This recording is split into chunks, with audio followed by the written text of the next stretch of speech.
네, 안녕하세요. 델린입니다. 네, 오늘은 P2P 투자에 대해서 한번 알아보도록 하겠습니다. 네, P2P 투자란 피어 투 피어라고 해서요. 금융회사를 거치지 않고 온라인을 통해서 개인과 개인이 돈을 직거래 형태로 빌리는 대출을 의미합니다. P2P 투자가 은행 대출과 어떤 차이가 있냐면, 은행은 자기의 자금을 조달해서 대출을 해주는 거지만 P2P 같은 경우에는 대출을 신청하면 심사 후 대출 금리가 산정이 되면요, 그 대출 금리를 제시해서 투자를 받아서 그 돈으로 빌려주는 거예요. 보통 이렇게 대출을 신청하는 경우는 뭐 월세, 결혼자금, 부동산 등 다양한 그런 자금 형태가 있고요. 그리고 업체는 중간에 이제 이렇게 모집을 하고 대출을 서로 중개해줘서 이제 대출을 신청받고 또 이제 돈이 필요한 사람에게 또 투자를 받아서 이렇게 빌려주고 이자를 받아서 돌려주고 이런 중개 형식을 띠고 있습니다. 또 신용대출이나 이런 경우에는 보험사와 연계를 해서 손실이 90%까지 보전해주는 상품도 출시가 되었어요. 예를 들어 뭐 채무자가 뭐 사망을 한다거나 뭐 돈을 갚을 수 없는 상황이 발생을 했을 때는 90%까지는 보전을 해준다라는 그런 상품을 보험회사와 P2P 업체가 연계를 해서 출시를 하고 있는 상황입니다. P2P 대출 가이드라인이 나와 있는 것을 보면 연간 투자 액수는 건당 500만원이고 업체당은 1000만원으로 제한을 하고 있어요. 보통 피해 방지 차원의 그냥 가이드만 쳐놓은 거라고 볼 수 있고, 집중 투자를 방지하고 또 분산해서 투자를 하라는 의미에서 이렇게 이제 업체당, 건당 투자 액수를 정해 놓은 것 같습니다.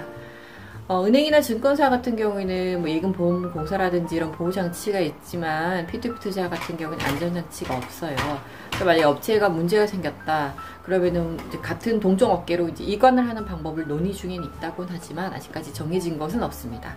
그래서 세부 방안이 미비되어 있다는 것이 좀 아쉬운 부분인 것 같습니다. 제가 원래 업체는 안 살펴보려고 했는데 또 이렇게 예를 들어서 설명을 해드리면 좀 도움이 될 것 같아서 광고는 아니고요. 여러분들 좀 도움이 되시라고 그냥 1위 업체들만 한번 간략하게 살펴보도록 하겠습니다. 부동산 업계 1위는 테라고요. 신용대출을 랜딧이라는 그런 P2P 업체가 있어요. 한번 살펴보도록 할게요. 테라 같은 경우에는 대표자분이 은행원 출신이었어요. 그리고 부동산 경매 전문가고 또 대출 업무를 많이 하시면서 이제 그런 경매에 관심을 가져서 이제 은행을 그만두고 이제 단연간 부동산 경매를 계속 투자를 하셨는데, 그런 경험을 살려서 이제 미국의 부동산 P2P 업체를 모델로 삼아서 2014년도에 창업을 한 업체입니다. 보통 영세 시공 업체들은 30% 이상의 금리로 대출을 쓰기 때문에 은행권 대출이 좀 어려운 그런 소규모 업체들을 대상으로 대출을 해주고, 또 이런 대출은 리스크 관리가 굉장히 중요하기 때문에 업체들의 노하우, 리스크 관리 방법이 굉장히 중요하기 때문에 이런 부분도 주의해서 보셔야 돼요. 건설 현장 경험이 많은 전문가들을 채용해서 현장 점검으로 관리를 하고, 또 심사역 같은 경우에도 10년에서 20년 이상 전문가로 구성을 해서 심사를 한다고 합니다. 대출이란 게 수치화된 그런 자료들보다는 좀 정성적인 평가 부분이 많이 필요한 건 사실이에요.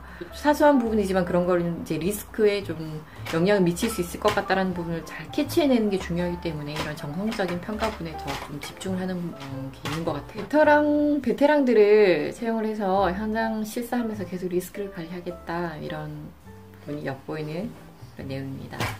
그리고 부동산 투자는 수익률이 낮다라는 이야기가 있는데, 높은 수익률보다는 좀 안정성에 무게를 두고 이렇게 운영을 하는 것 같아요. 그래서 테라 같은 경우에는 부동산 대출을 해줄 때 1순위 채권으로 올려요. 2순위, 3순위가 아니라. 보통 다른 데 2순위, 3순위로 올리는 경우도 있는 것 같더라고요.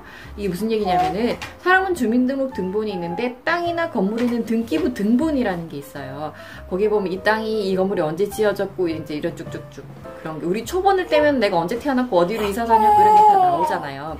등본은 이제 등기부 등본이 그런 역할인 거예요. 이 건물이 언제 지어졌고 뭐 누구에게 팔렸고 이런 식으로 이제 그 건물과 땅의 역사를 알 수 있는 그런 등본이거든요. 그래서 등기부 등본에 보통 돈을 이제 만약에 빌리게 되면은 이제 등록을 해요. 나 이 사람한테 1억을 빌려줬으니까 나 받을 거 있다라는 식으로 이제 설정 등록을 하게끔 되어 있는데, 이제 무조건 1순위를 올린다는 거죠. 2순위, 3순위는 하면 만약에 문제가 생겼다. 그래서 그 건물을 팔면은 1순위 올라와 있는 사람부터 돈을 받아가는 거예요. 그럼 뒤에 있으면 있을수록 돈을 받을 확률이 굉장히 떨어지겠죠.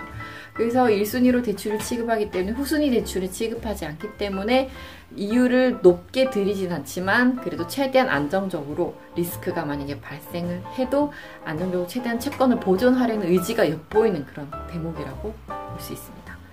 자, 그리고 신용대출을 취급하는 P2P 업체 렌딧을 한번 살펴보도록 하겠습니다. 렌딧 같은 경우에는 신용등급이 낮은 사람들에게 양도주기 때문에 손실 위험이 있다라고 이야기를 해요. 그리고 은행권 대출, 이금융 대출이 이렇게 힘든 사람들이 보통 요청을 하는 경우가 많기 때문에 그래서 이 업체 같은 경우에는 리스크를 최대한 낮추기에 노력을 하고 또 정확한 정보 제공에 중점을 두고 있어요. 그리고 이 사람은 이런 상황이니까 보고 또 만약 투자를 하시겠으면 투자를 하시라 이런 이제 정보를 좀 정확하게 제공하는 거에 중점을 두고 있는 업체고요. 1인당 3천만 원까지만 대출을 하고 있습니다.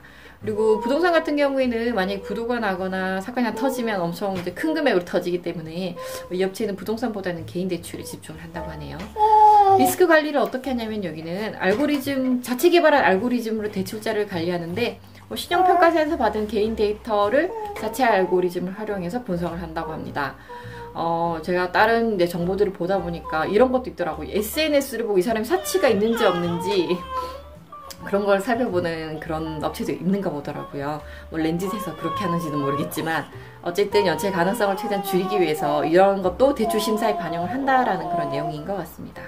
그래서 렌딧에서는 제공하는 정보가 이 채무자의 신용 등급, 그리고 또 자체적으로 내린 등급, 그리고 소득, 직업, 가처분 소득이라면 처분할 수 있는 거, 차가 있으면 차를 팔 수 있다, 이런 것들 있죠. 가처분 소득, 그리고 부채 현황 등의 정보를 정확하게 제공을 해서 좀 투자자들이 최대한 손실 입지 않도록 잘 보고 판단하시라는 그런 정보를 올려주는 것 같고, 그리고 업체에서 이제 관리를 하지만 또 투자하는 본인도 꼼꼼하게 체크할 필요가 있습니다.